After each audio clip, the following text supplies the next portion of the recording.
Welcome back, guys. As you can see, we're in the festive of Halloween. Ho, ho, ho, ho, ho. Ooh. I don't know. Scarecrows probably don't laugh like that. All right, well, we are here with our Week 7 picks and predictions for the NFL. Yes, week 7. I don't know if anybody can hear me in this, but He's the evil scarecrow, and I'm the nice scarecrow. Maybe. All right, let's do a recap of Week 6. okay. Actually, You look like you're threatening me with that, so whatever you want to do is fine. I don't even know what to do at this point.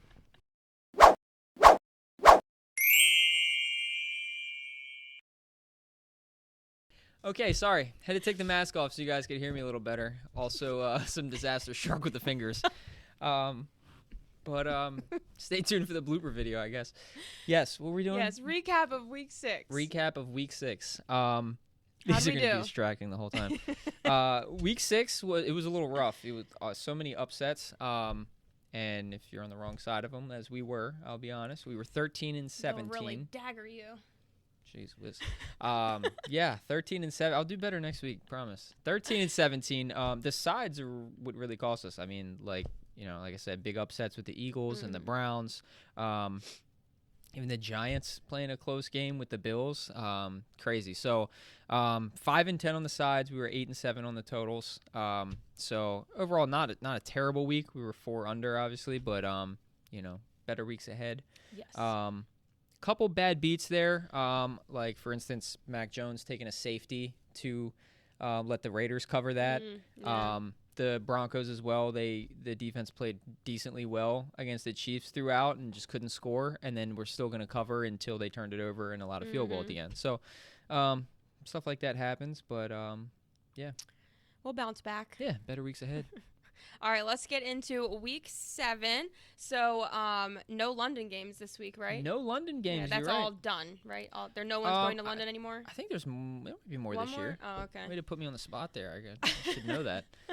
There might be more, but yeah, none this week. Either way, we got to do Thursday night football first. So, Absolutely. first up, Definitely 8 o'clock Thursday game, Jaguars, Saints, -1, total sitting at 40. Yeah, so possibly no Trevor Lawrence. He's got a knee issue. I mean, they did promote a quarterback from the practice squad. I think he's optimistic he's going to play, but how limited will he be against a good Saints defense is the question. Also, Zay Jones still not practicing, missed last week. So they might be a little shorthanded. It's a Thursday night game, which typically we always like the under on those games. Now, I especially like it this week because of a good Saints D and a possibly limited Jacksonville offense. So I definitely like the under of 40. Okay. And I'm going to go with the Saints at home -1 on Thursday night. Like I said, really good D, limited Jags offense. Hopefully the Saints can put up enough points. You always, never know what Derek Carr you're going to get. Yeah. But, yeah, I'll take them in a low-scoring game.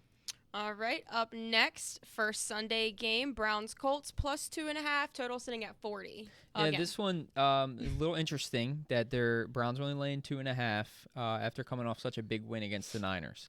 Now, is it a possible letdown spot after, again, such a huge win that nobody expected them to pull off? Maybe. That's what you have to kind of determine. Now, Deshaun Watson, he's a baby. Get paid all that money to not even play through an injury, but that you can play through. But anyway, he's probably going to be out again. He said there's no timetable in his return. Air quotes with these long fingers are just great. But again, the fear is a potential letdown spot, and starting PJ Walker, is who they're going to likely go with again. But defense travels, so I like the Browns D on the road. They have probably the best D in the league right now against the Colts offense that just came off a game where they didn't do a whole lot against the Jags. Gardner Minshew struggled. The run game really struggled. Zach Moss and Jonathan Taylor both. So obviously they're trying to work Jonathan Taylor back in. How much does he see in the offensive game plan this week? But yeah, I've said the only thing that scares me again is coming off that great win. Do they have a letdown? But I'll lay the field goal with the Browns, so I'll give the 2.5. Again, another great defense and an offense where really both offenses are starting a backup quarterback. I'll stay under 40. Okay. Because, again, for those who don't know, Richardson is going to be out for the year. Anthony Richardson had season-ending shoulder surgery. So it's Gardner Minshew's team going forward. But, yeah. Crazy. So Browns -2.5 to under 40. Browns in the under. All right, cool. Up next, we have Commanders Giants +2.5. Total sitting at 39.5. Yeah, Giants coming off of a really good win against the Bills. Or, excuse me, not a really good win. A really good cover. They almost won against the Bills. Really good game is what I should say. But, yeah, down to the last play. Threw it up to Waller. Was it a penalty? Was it not? I just really didn't like the play call. Seemed like he was the only option there on a jump ball.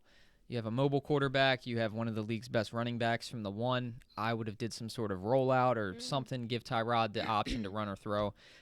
They also shot themselves in the foot before halftime when Taylor messed up and audibled to a run there with no timeouts. Messed up? How dare you talk Oh, wow. That was good. You were quick. She's usually not that quick. Yeah, no, but Tyrod Taylor moved the offense better than Daniel Jones has. So it was interesting. I think the Bills kind of just really thought they'd walk all over them. But anyway, coming off of a good game, and losing it at the end, I don't see them. I kind of see them kind of having a letdown. You know what I mean? Like maybe they're just kind of deflated after that. They still again have Saquon back, who looked good in his first week back, and but again, you trust in Tyrod Taylor to really go win any games for them. I don't know. I'll take Washington, only given the 2.5 because we're under that field goal. Washington coming off of a good win against Atlanta. Moving the ball well. Both defenses are bad, so I'm taking the over of 39.5. Okay. But yeah, just coming off that hard-fought loss, I'm going with Washington here. All right. Up next, Falcons Buccaneers -2.5. Total sitting at 38.5. Yeah, so as we just mentioned, Falcons coming off a loss to the Commanders, but I think they bounce back here, getting the 2.5 points. The Bucs had a just terrible showing against the Lions. Yeah. That offense has just not really been great in recent weeks. Their defense isn't playing bad, honestly, and the Falcons just never play any games over 40. So I'm going to take the under of 38 here, 38.5. Because again, the Bucs have a decent defense. So do the Falcons. They're obviously going to run the ball a lot, so the clock moving. And the good thing is that Pitts has been more involved in the past couple weeks. Which is great for us in fantasy. Yes. Somebody dropped him, we picked him up, and the past 2 weeks has been great for us at tight end. So, but yeah, Atlanta has a good secondary. The Bucs, if they're going to move the ball, it's got to be with those receivers. Rashad White's been pretty bad this year. They're not running well. So I'm going Falcons plus the 2.5, and I'm staying under the 38.5.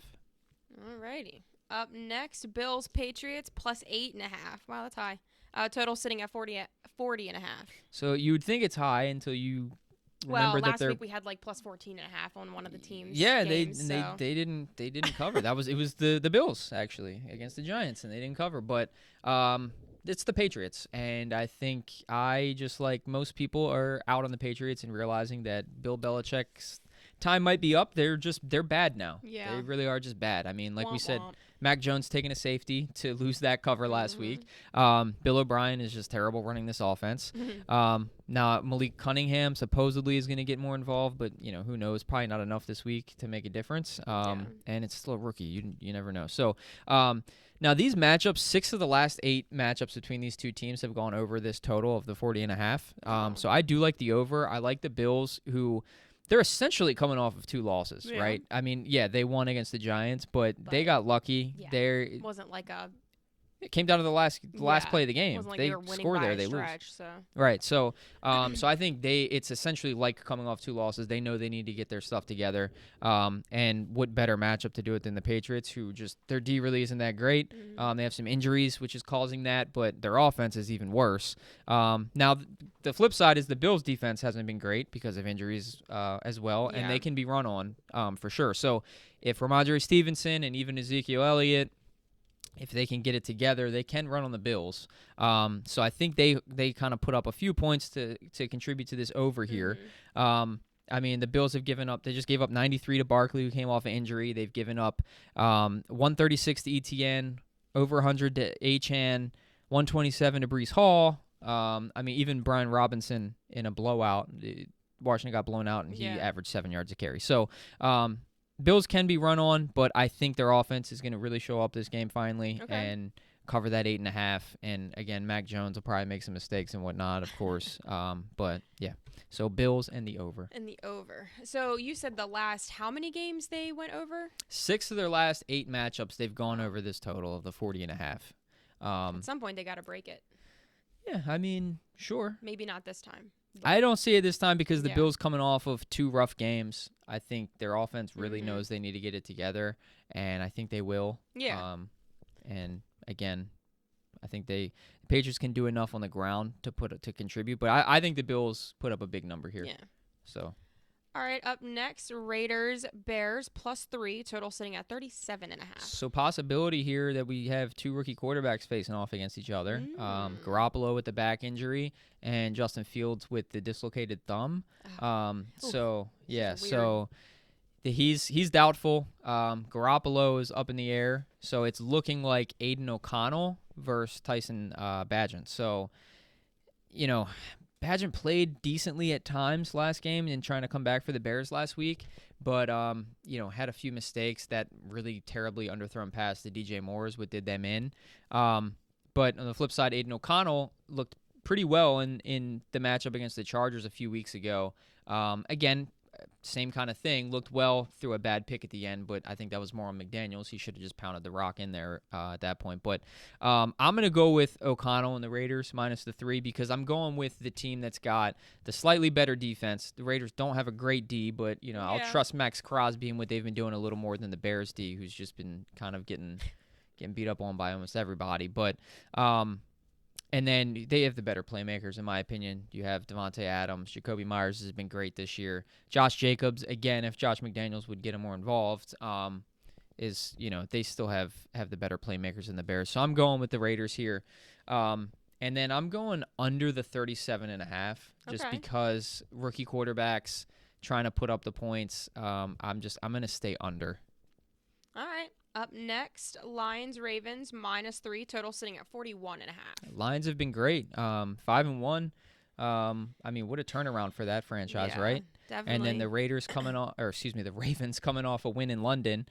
They do have to travel back, which is still, it's not ideal, but they have been here the full week. It's not like traveling to London, but they went to London early this time, right? Because Harbaugh, this was the last time they lost so terribly because they traveled such a short amount of time. It seemed to work. They didn't come out flat.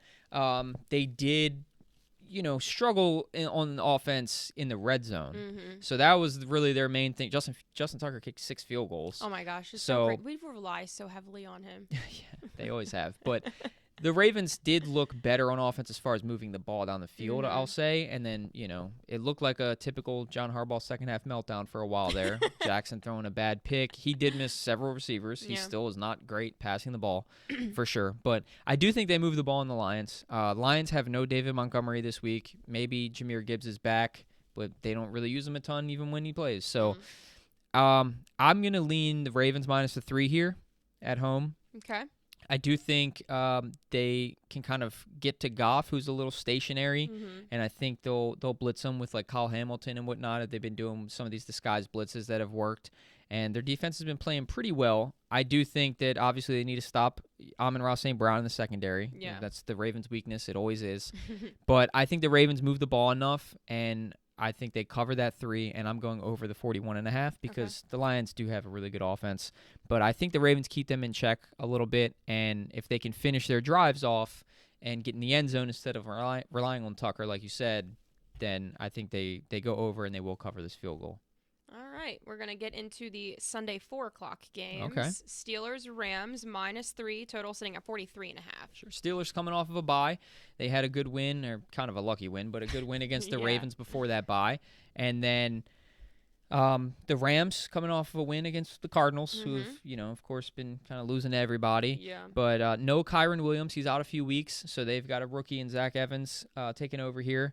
And I do think, obviously they have Cooper Kupp back, and Nakua kind of has faded the past week. But I think Watt and the Steelers' D can get after Matt Stafford, who's got a bad offensive line. Okay. And a rookie running back, which Does it mean a whole lot? Maybe not. Sean McVay interchanges running backs frequently anyway, but that line just is not great. So I think their Steelers' defensive line can shut them down a bit and get after Stafford, make him make some mistakes, which he's prone to do.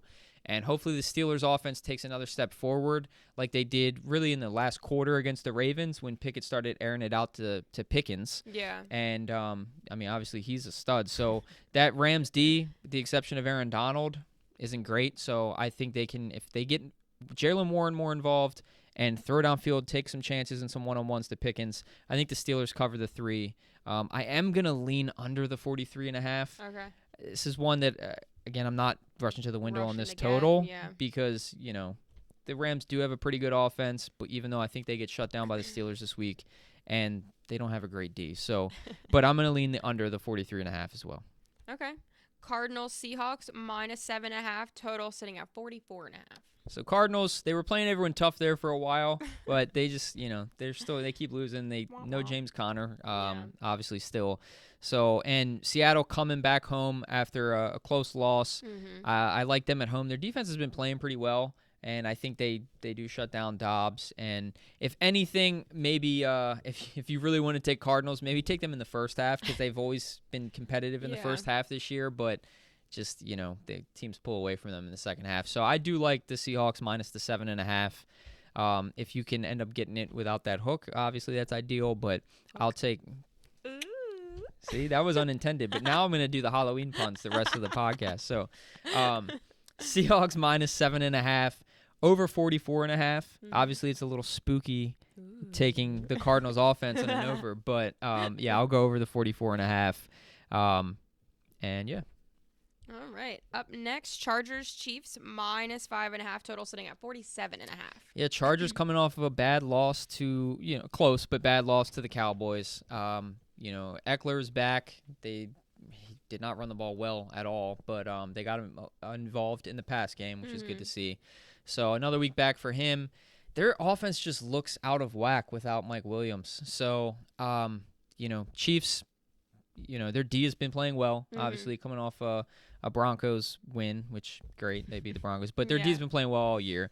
And Kelsey always seems to own this matchup, so I like him, and spoiler alert for the prop episode, but I like him this week to have a big game, and I think their D really gets after Herbert and kind of shuts them down, because again, until they can kind of get out of their funk since Mike Williams went down, I like the Chiefs here at home, and also the Chiefs are coming off kind of a mini bye week because they played on Thursday night, whereas the Chargers are playing on a short week because they played on Monday night. So seems a little unfair, but that they matched up that way. But yeah, I'll take the Chiefs coming back home on a long layoff, extra rest, minus the 5.5, and it's Chiefs Chargers. So I'll go over the 47.5. Yeah. Again, two good offenses, two good quarterbacks. I'll take the over here. All right. Up next, Packers, Broncos, +1.5. Total sitting at 45. Broncos still have not covered a spread. So if you got them after when we took the 10.5 last week.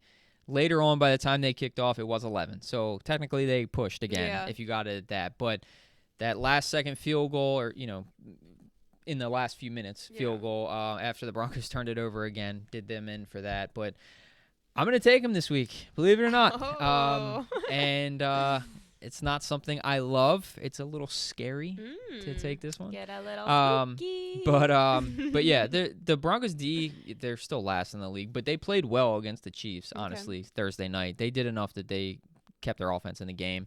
Neither defense is very good. For that reason, I'm taking the over the 45. Okay. But Broncos at home against Jordan Love, who's been inaccurate. I don't really trust him. Yeah. And they got to cover at some point, right? I mean, so what better time to take them at home against Jordan Love? So I'll take the +1.5, and I'm going to go over the 45. Okay, let's do the Sunday night game. Dolphins, Eagles, -2.5. Total sitting at 51.5. This has got to be the game of the week, right? Yeah. I mean, everyone's got to be wanting to see this one. Got to stay up late. When is Halloween? That's not this week. 31st. Dang it. All right. So Monday not this coming Monday, the following. So there will be a game on Halloween. Yeah. Okay. Yes. Cool. Yeah, isn't appropriate. What? I said yeah, and I always feel like I said yes. I should say yes. I'll just correct myself. We can cut all that out. I'm not your mother. No, we're leaving that in. So if my mom watches it, she'll be proud of me for correcting myself. your mom better watch this. Hey, Mom. What game are we on? No, Eagles minus Dolphins, 2.5. Eagles, the best matchup. Yeah, no, Eagles. I'm gonna go Eagles minus 2.5. And I've been back and forth with this one. I'll be honest with you. Okay. Because the Dolphins obviously have the most high-powered offense in the league. Is that you or the dog under the table? It's a ghost. Okay. It's a demon. So Eagles coming off a rough loss to the Jets. Jalen Hurts did not look good. But coming back home against a Dolphins D that isn't good, I think the offense bounces back. Hopefully they get to running the ball more. DeAndre Swift has obviously been great for them this year. I think it's going to be a high-scoring game. The only thing that scares me is that every time the public thinks that, it ends up being, low-scoring. But I have to go over the 51.5, and I'm taking the Eagles to bounce back after a rough loss, coming back home. And like I said, if they run the ball and kind of keep it out of that high-powered offense, out of the hands of Tua, then I think they can win this game. And hopefully Darius Slay is back to help that. Obviously, I feel better if he is, because at least you have somebody back there in that secondary that's extremely banged up. That's obviously, the fear here is Tyreek and Jalen Waddle go wild. So, again, a game I've been back and forth, and maybe if Slay is out, I might feel different later in the week. So, seamless plug. Follow us on Instagram, and we'll let you know. But, yeah, I'm going to go Eagles minus the 2.5 and over 51.5. Okay. I just need to correct myself one more time because Halloween's actually on a Tuesday, not this coming Tuesday, but the following Tuesday. Knew it. So there will not be a game. You let me down. Give me that pickaxe or whatever that is. Wow, you just made it seem like I'm abusive or something. Thanks. Get to the final game. All right, Monday night, okay? 49ers, Vikings, plus 6.5, total sitting at 44. So Niners have injuries, right? But McCaffrey avoided a serious one. Will he play against a team when they should win? Who knows if he'll, how much he'll play, even if he does. Debo's hurt. Trent Williams is hurt as well. They're all three questionable. So obviously that's the fear there. But the Vikings also are still without Justin Jefferson, who's on IR, and it's Kirk Cousins against a really good 49ers D. Again, defense travels, so I don't fear them going on the road to play the Vikings. I'm laying the 6.5 with the Niners. It's, Kirk Cousins in prime time. That whole thing is sort of a myth. If you look it up, it's really not as bad as people pretend it is. But still, I don't love Kirk Cousins against good defenses like this that force turnovers and get after the quarterback. So you just got really excited right there. Well, because I was thinking the Vikings, and I just pictured that girl that you sent the meme about earlier today. Oh, yeah. She's talking about the Chargers fan that went viral, and then turns out she was a Vikings fan like a year ago. Yeah, we don't really know what the story is, but that's what popped in my head. So I was just like, maybe laughing. I'll try to avoid copyright and put her picture up right there. No, give her some more shout out. Yeah.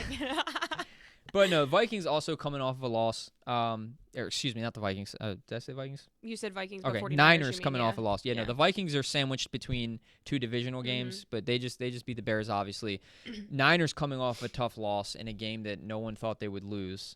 So, again, bounce back spot here against kind of easy defense in the Vikings. So, whether McCaffrey plays or not, I think Shanahan, his run game has always been successful, so I think they handle them and they cover this touchdown. And I'm staying under the 44, again, because of the great defense, but also some of the playmakers for the Niners might be out, so they'll probably stick to the run game and, it won't be a high-scoring game. Alrighty, well, that's all 13 games this week. It's a short week because there's 6 teams on bye. 6 teams on bye, yes. Yeah, so absolutely. A little short this week. Yeah. But that's all we have for week 7. Spooky episode. Picks and predictions. We're going to have another episode. Actually, wait, before we sign off, though, I need your lock play. What's your lock bet? Oh, lock of the week. Yeah. Oh. What is it? I don't know why I feel like this is the Grinch's hands. It does look like it. They need to be a little more. Actually, they are pretty dark in the movie. I was going to say they need to be a little more neon. Lock play of the week is going to be, Thursday night, Saints under is going to be my lock play of the week. All right. Again, a Thursday night game, typically low scoring. Saints have a good D. Jags might be a little banged up, and Saints offense doesn't put up a ton of points. So, all right, cool. We got the lock bet. Got all 13 games reviewed. We're ready to go. Absolutely. So we're gonna have another spooky episode next week, right? Yes. And we're going to dress up differently. We got to get new costumes, yeah. Yes. But this concludes week 7. So make sure you like, share, subscribe, do all that good stuff, or I will come at you with my axe. He knows. He could tell you. This thing's dangerous. Just kidding. Okay. See you guys next week. Good luck. Bet responsibly, all that stuff. I mean, whatever. Definitely. Do what you do. We're not your parents. True. We will haunt you. We're going to leave. Goodbye. See you guys.